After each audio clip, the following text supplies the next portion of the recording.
Distributor bahan baku diganti, kemudian saham diakuisisi penuh, dan dalam sekejap, saya hilang dari lini bisnis Indomie.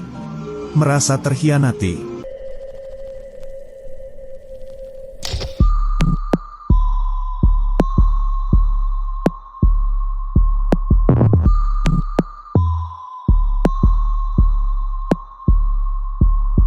Halo pagi, siang, sore, atau malam, jam berapapun kalian nonton video ini, selamat datang di channel Mamang 2. Biasa balik lagi dengan Mamang Rahman di sini ya, Bay. Jadi video ini kita kesampingkan dulu gitu ya, permasalahan DJ Verni dan Denny Sumargo. Karena ini juga menurut gue cukup seru gitu, dimana ada sebuah drama antara Indomie dengan mie gaga gitu, Bay. Jadi kan beberapa hari kemarin tuh cukup ramai juga gitu ya, Bay, berita tentang drama mie kita yang tercinta, yaitu Indomie dengan mie gaga. Ramainya drama ini karena beredar sebuah video berupa AI Bapak Jayadi Jaya, yaitu selaku pembuat Indomie, yang menceritakan tentang kisah dia yang telah dikhianati oleh rekan bisnisnya sendiri gitu, Bay. Ya ini untuk lebih jelas video AI-nya kayak gimana, kita setel aja ya, cus. Saya adalah penemu sekaligus pencetus Indomie, mie instan favorit Anda. Tapi, saya disingkirkan dari produk yang telah saya lahirkan sendiri. Nama saya, Jayadi Jaya.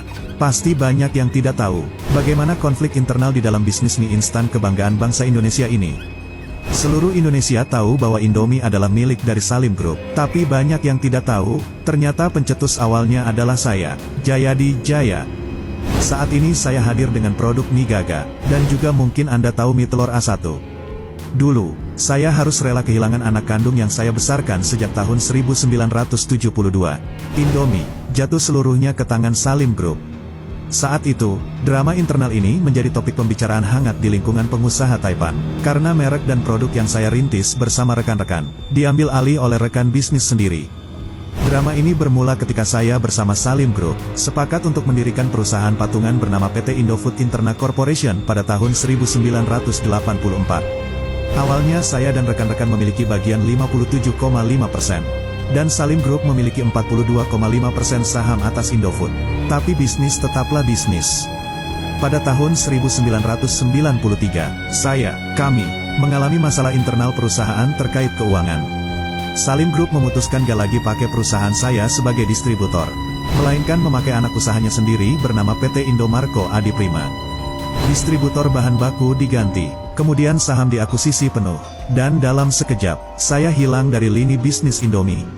Merasa terhianati, saya memilih untuk melanjutkan bisnis pabrik mie instan baru, yang mulai dirintis sejak Mei tahun 1993, dengan nama PT Jakarana Tama.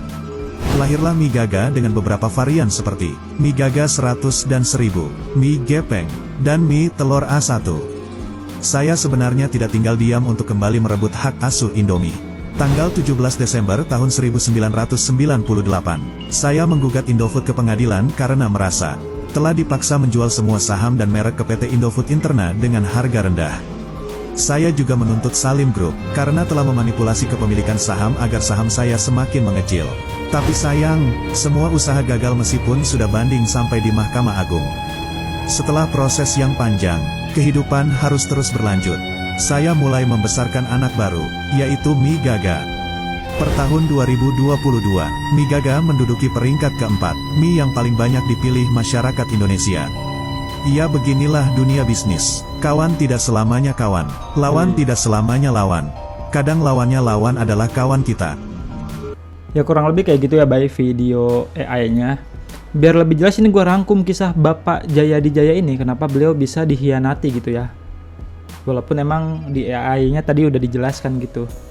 Awalnya beliau ini mendirikan sebuah firma atau serikat dagang di tahun 1958 dengan 4 kawannya gitu ya, asal Medan, dengan nama FA Jangkar Jati Group, dan sempat berganti nama menjadi Wicaksana Overseas International. Dan awalnya perusahaan mereka ini bergerak hanya di bidang distributor aja gitu, Bay. Dan di tahun-tahun itu juga perusahaan mereka ya cukup lagi naik daun gitu, cukup maju lah ibarat kata ya. Dan di tahun 1970 dengan pendapatan yang mungkin cukup bagus gitu ya, akhirnya mereka ini mendirikan sebuah perusahaan lagi gitu, bernama Sanmaru Food Manufacturing. Dan di tahun 1972 di perusahaan ini juga lah Indomie itu terlahir gitu ya, Bay. yang awalnya dengan nama Indonesian Mie, lalu diganti menjadi Indomie karena penyebutan Indonesian Mie ini terlalu panjang gitu.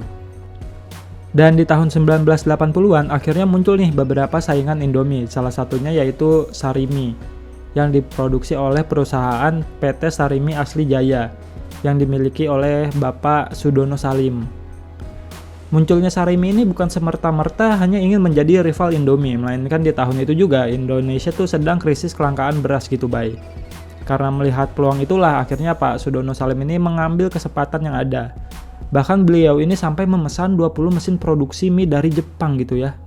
Yang dimana dari setiap mesinnya ini bisa memproduksi 100 juta mie instan dalam setahun. Berarti kalau 20 mesin kan anjir nih 2 miliar mie instan gitu ya. Gokil. Namun setelah krisis kelangkaan beras berangsur membaik, masyarakat kan pada balik lagi gitu ya. Jadi pada memilih makan nasi. Mau nggak mau Pak Sudono Salim ini ya harus memutar otaknya bagaimana caranya agar mesin yang sudah dia beli sebanyak 20 item itu tetap bisa menghasilkan uang. Akhirnya beliau memutuskan untuk bekerja sama dengan Pak Jayadi Jaya selaku pemilik Indomie supaya Pak Jayadi Jaya ini mau menggunakan mesin miliknya gitu Bay untuk memproduksi Indomie. Ya singkat cerita akhirnya mereka kerja sama gitu ya. Dan mereka mendirikan sebuah PT yang bernama PT Indofood Eterna di tahun 1984. Dan pembagian sahamnya memang menurut beliau waktu itu tuh cukup adil gitu ya. Di mana Pak Jayadi Jaya ini selaku pembuat Indomie mendapatkan saham sebanyak 57,5% dan Pak Sudono Salim ini sebesar 42,5%. Dan distributor dari mie milik mereka itu juga punya Pak Jayadi Jaya gitu ya, yang PT Wicaksana tadi tuh. Setelah hampir 10 tahun bekerja sama, tepatnya di tahun 1993, PT distributor milik Pak Jayadi Jaya ini memiliki masalah internal soal keuangan. Karena tahu akan hal itu, ya akhirnya Pak Sudono Salim ini memilih untuk tidak menggunakan distributor dari Pak Jayadi Jaya dan malah menggunakan distributor anak perusahaannya sendiri gitu, yaitu PT Indomarko atau mungkin lu pada taunya nih Indomart gitu ya. Dan singkat cerita karena distributornya udah diganti gitu, jadi sahamnya pun ikut berakhir. Dan semua saham yang dimiliki oleh Pak Jayadi Jaya ini diakuisisi sepenuhnya oleh Pak Sudono Salim. Dan dari sinilah Pak Jayadi Jaya merasa kecewa gitu ya, karena dikhianati oleh rekan bisnisnya sendiri. Nih ngeri banget ya dunia bisnis.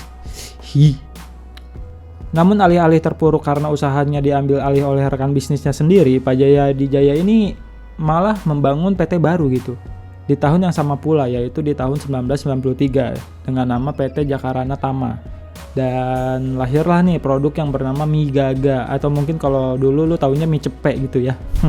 Dan rasanya juga nggak kalah enak gitu Bay. Ya gimana nggak kalah enak gitu ya Bay, orang beliau sendiri adalah pencipta Indomie. Dan sebenarnya juga Pak Jayadi Jaya ini nggak tinggal diam gitu. Pas saham Indomie ini diakuisisi sama Pak Sudono Salim. Dan di tahun 1998 Pak Jayadi Jaya ini ya menempuh jalur hukum lah gitu. Karena dia merasa dipaksa untuk menjual saham milik dia ke PT Indofood. Namun semua usaha dia gagal walaupun udah naik banding gitu ya ke Mahkamah Agung. Tapi karena memang mental pengusaha gitu ya, Pak Jayadi Jaya ini tidak berkecil hati dan memilih fokus untuk membangun mie gaga atau mie cepek gitu. Keren. Dan juga banyak gitu orang yang berspekulasi kenapa Pak Jayadi Jaya ini bisa gagal melakukan gugatan walau sudah naik banding ke Mahkamah Agung. Fun fact-nya nih ya, selain Pak Sudono Salim adalah orang yang cukup berpengaruh karena usahanya di mana-mana, di tahun itu juga beliau adalah seorang yang dekat sama keluarga Cendana. Cuaks. Udah pengusaha kaya, terus juga punya backingan di pemerintahan gitu. Backingannya backingan nomor 1 lagi saat itu ya. Powernya jadi gitu. Ya seperti itulah baik kisah Pak Jayadi Jaya selaku pendiri Indomie dan mie gaga. Dan gara-gara drama ini juga pihak Indomie katanya rugi sampai 5 triliun dan sahamnya juga anjlok sampai hampir 5% gitu Bay. Ya emang gitu ya, kemarin kan gue belanja bulanan gitu. Gue ngeliat di rak bagian mie instan, itu mie gaga ludes semua anjir. Tinggal yang warna hijau doang tuh rasa pedes apa gitu, gue nggak tahu. Padahal gue pengen nyobain rasa jalapeno gitu. Memang kekuatan viral tuh gokil banget gitu ya Bay. Ya dan gara-gara drama itu juga pihak Migage ini sampai harus klarifikasi sama video AI yang bertebaran gitu ya. Yang intinya sih Pak Jaya Adijaya ini tidak pernah menjadi narasumber dari drama yang ada. Dan juga tidak pernah menyuruh orang untuk membuat video AI tersebut gitu Bay. Ya mungkin orang tahu informasi ini dari berita yang ada di internet gitu ya Bay. Ya oke lah Bay, segitu aja video gua kali ini. Dunia bisnis emang cukup mengerikan gitu ya. Makanya tetap hati-hati gitu kalau berbisnis sama teman. Apalagi kalau sama saudara. Karena kalau berbisnis sama saudara misalnya gagal, yang hancur bukan cuma perusahaan doang gitu, tapi juga kekeluargaan. Ya oke, bye. Mamang Rahman cabut dulu. Jangan lupa like, comment, subscribe, sama share dong. Oke?